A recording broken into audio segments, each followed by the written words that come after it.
शीला और टीना जुड़वा बहनें थीं।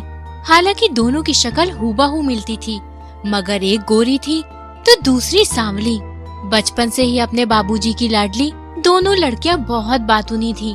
इनका स्कूल खत्म होते ही रामलाल ने सोचा कि अब उनके हाथ पीले कर देने चाहिए। तब उनकी उम्र केवल 17 साल की थी। आज ये सुनती हो भाग्यवान, दोनों बच्चियों को आज खूब अच्छे से तैयार कर देना। अपनी महंगी वाली साड़ी जो मैं खास तुम्हारे लिए बनारस से लाया था ना, वो पहनाना।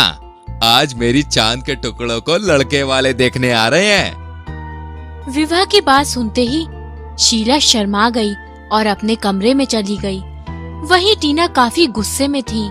टीना का ख्वाब था कि वो एक शिक्षिका बने और गरीब बच्चों को मुफ्त में शिक्षा दे। बाबूजी, मगर मुझे विवाह नहीं करना है। अभी मुझे पढ़ना है।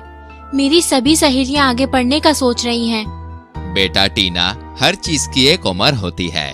तेरी माँ का भी विवाह इस उम्र में हो गया था और मैं बाप हूँ तेरा। तेरे लिए क्या सही है और क्या गलत मैं बहुत अच्छे से जानता हूँ मेरी बेटी। टीना को फिजूल ज्ञान देते हुए रामलाल बाजार की ओर चल देते हैं। देर रात तक घर न लौटता पाकर दोनों बच्चियां और उसकी पत्नी घबरा गई और पुलिस चौकी जा पहुंची। वहां उन्होंने रामलाल के गुमनाम होने की रिपोर्ट लिखवाई। पुलिस भी खोजबीन में निकल गई, मगर एक हफ्ते तक खबर न आई।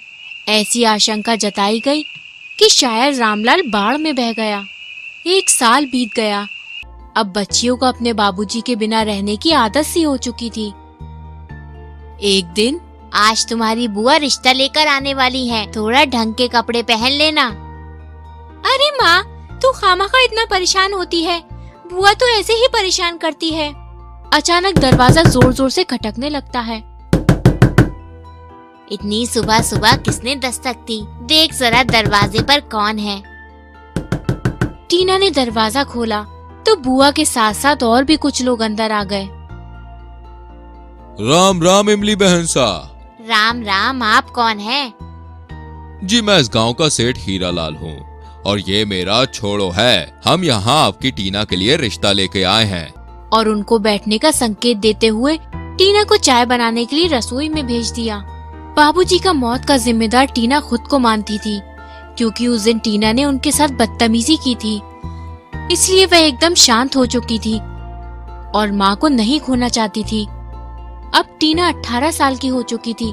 वह लड़का 40 साल का हट्टा कट्टा अधेड़ दिख रहा था, मगर इमली अब अकेली माँ थी।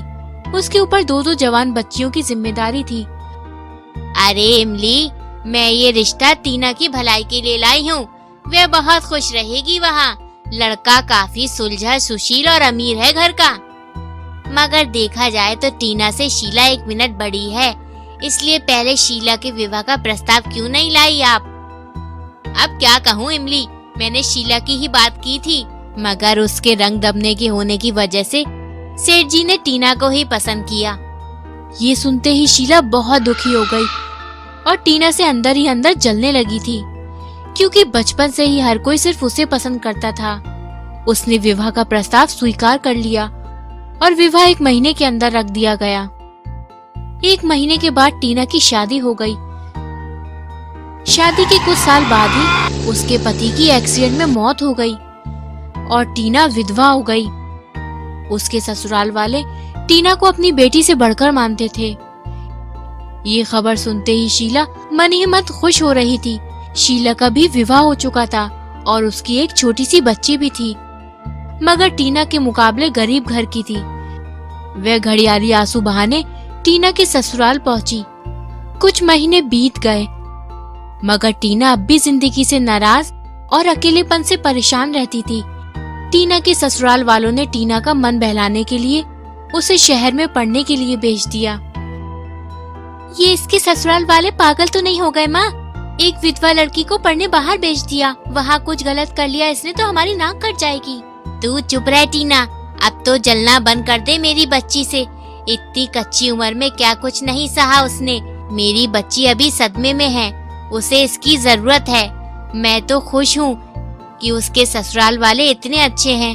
बहुत खुशकिस्मत है मेरी बेटी। टीना कुछ साल कॉलेज में पढ़कर एक शिक्षिका बन गई उसका सपना पूरा हो गया। उसने ये उपाधि अपने पति को श्रद्धांजलि के तौर पर समर्पित की। टीना जब छुट्टियों में अपने ससुराल लौटी तो वह दंग रह गई। उसके सास ससुर उसके विवाह का सोच रहे थे। पिताजी, आप ये क्या करना चाह रहे हैं? मैं दोबारा शादी नहीं कर सकती हूँ। मैं खुश हूँ अपनी जिंदगी में। आपने मुझे पढ़ाया लिखाया, इस लायक बनाया कि मैं अपने पैरों पर खड़ी हो सकूं। यही बहुत बड़ी चीज है मेरे लिए। कृपया ये ना करें, खुद से दूर ना करें मुझे। बेटी नहीं, बेटा बनकर आपकी सेवा करना चाहती हूँ। बेटा, तुझे बहू से ज्यादा हमने बेटी माना है। मैं ही तेरे घर की चौखट तक गया था रिश्ता लेकर। तेरी उम्र ही क्या थी? तुझे एक हमसफर की जरूरत है। बुढ़ापे में वही तेरा सहारा बनेगा। मेरी सेवा तो तू तब भी कर सकती है। विवाह के बाद भी मैं तेरा बाप रहूंगा। इसलिए तू बस हाँ कर दे मेरी बच्ची। इस रिश्ते के लिए हाँ कर दे। लड़का बहुत ही नेक है। भरोसा कर हम पर मेरी बच्ची। पिताजी, मुझे सोचने का कुछ वक्त चाहिए। टीना ये बोलकर कमरे में चली गई। कुछ वक्त बाद टीना ने विवाह के लिए हाँ बोल दिया। 1 साल बाद टीना के हाथ फिर से पीले हो गए। उसका कन्यादान उसके ससुर ने किया। हर एक व्यक्ति जो वहाँ मौजूद था, सभी की आंखों में खुशी के आंसू थे।